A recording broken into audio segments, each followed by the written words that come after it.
The last one is Adam Muraqabatillahi Azza wa Jal. Muslim is supposed to know that every time, at any moment, Allah subhanahu wa ta'ala is watching you.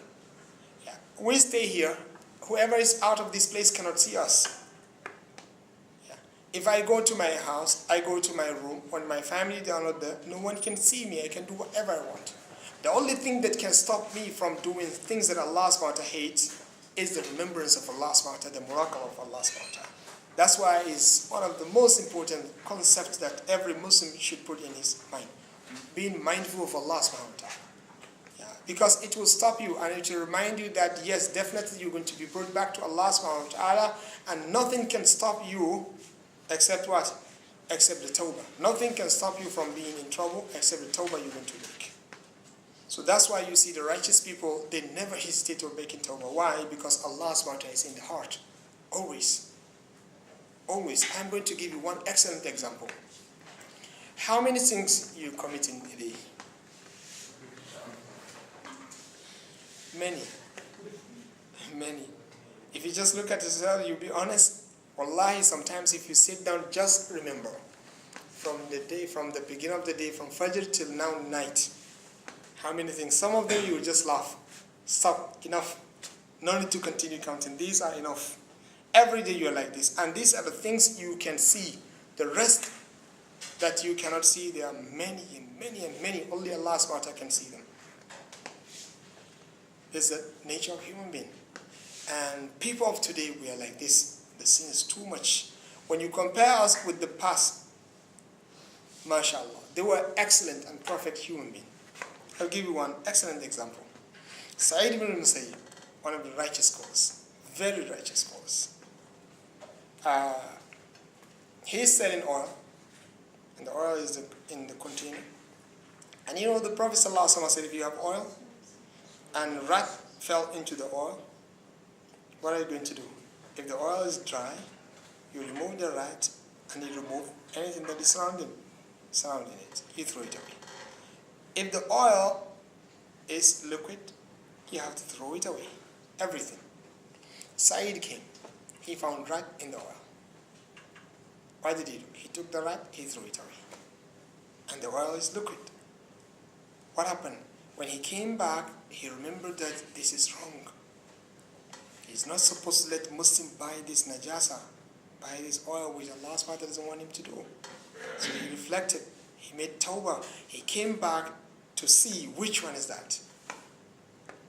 When he came, he couldn't recognize the one. And he has thousands of them. What did he do? For the sake of Allah subhanahu wa ta'ala, he threw all of them. And then he became extremely destitute because this is the only thing he has. Poor, destitute, no money, no anything. The point is, what did he say? He said, I know the reason why I'm punished, this kind of punishment. And this is something that we don't realize nowadays. Every sin you committed in this life, there is a punishment for that. In this life, Allah subhanahu wa ta'ala is going to punish you. If not, in the hereafter. The Prophet sallallahu alaihi wasallam, Allah subhanahu wa ta'ala said in the Quran, وَمَا أَصَابَكُم مِّن مُّصِيبَةٍ فَبِمَا كَسَبَتْ أَيْدِيكُمْ وَيَعْفُو عَن كَثِيرٍ. Every calamity that happens to you, it is because of what your hand earned, and Allah subhanahu wa ta'ala is forgiving most of the things you are doing. And there is no tragedy stronger than the sins. The scholars, they said the first calamity and tragedy is the sin. So every sin you committed, there is another thing that is going to happen. Either another sin, Allah subhanahu wa ta'ala will let you open a new door for yourself to commit other sins, or Allah subhanahu wa ta'ala is going to send something to you which is bad to you. He said, I know. What did I do? Guess what? He's going to say, yesterday or today I did something wrong. He said, no, 40 years ago. MashaAllah. He said, 40 years ago, I saw someone, I call him Ya Fakir, or the poor person. I mean, imagine someone can remember the sin he committed 40 years ago. That shows you what? The sins, they're what? Little. Yeah, That's why one of the righteous scholars, he was making comment, he said, قَلَّتْ ذُنُوبَ الْقَوْمِ فَعَلِمُوا مِنْ أَيْنَ أُتُوا. He said the sins of those people, they are little, they are few. That's why whenever Allah subhanahu wa ta'ala tested them, they know what is the causes of that test. Now we don't know. Why? Because the sins are too much. If Allah subhanahu wa ta'ala catch you, you don't even know which sins among all of those sins Allah subhanahu wa ta'ala is catching you with. And wallah, it is a problem. We have to have this kind of consciousness. This is the muraqabah. One of them, whenever he commits sin, the sin is just like huge mountain on top of his head, which he is afraid of this mountain falling on him. But us, the scholars, they said, to us, we are just like when you commit sin, big sin, but you just look at it like fly that just come and make some sound in your eyes and just go like this. That's why we don't change. We don't change. If we change, we're going to go back to it immediately. And those people, when they change, they would never go back to it. Why? Because the level of their muraqabah is very strong. They know who is Allah subhanahu wa ta'ala, because knowing who is Allah subhanahu wa ta'ala will deprive you from making sin. Why did Allah subhanahu wa ta'ala said in the Quran, He is only accepting tawbah from the one who is making tawbah out of, from the one who is committing sin out of ignorance. What happened to the one who is intentionally committing sin?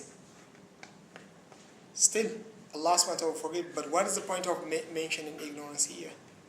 The scholars, they make comment, they said, yes, because whoever is committing sin at that moment, he is ignorant of Allah subhanahu wa ta'ala, because if he knows who is Allah, he will never dare to commit sin. Allah subhanahu wa ta'ala is greater than everything you can ever imagine. The Prophet sallallahu alayhi wasallam, he saw Jibreel alayhi salatu wasallam in the very huge size. We already know this. The size is so huge, very big. And he saw him with 600 wings. But the Prophet sallallahu alayhi wasallam said, I saw him kal-hils al-bali.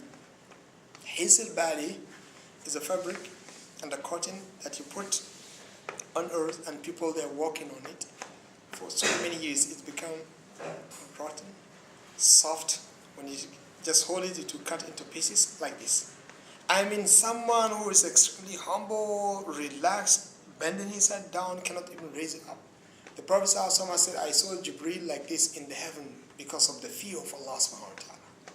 This is Jibreel, big size, and look at human beings.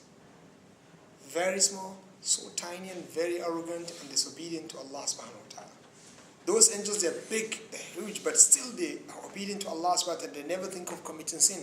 The human beings, they are down there on earth committing sin day and night. So in my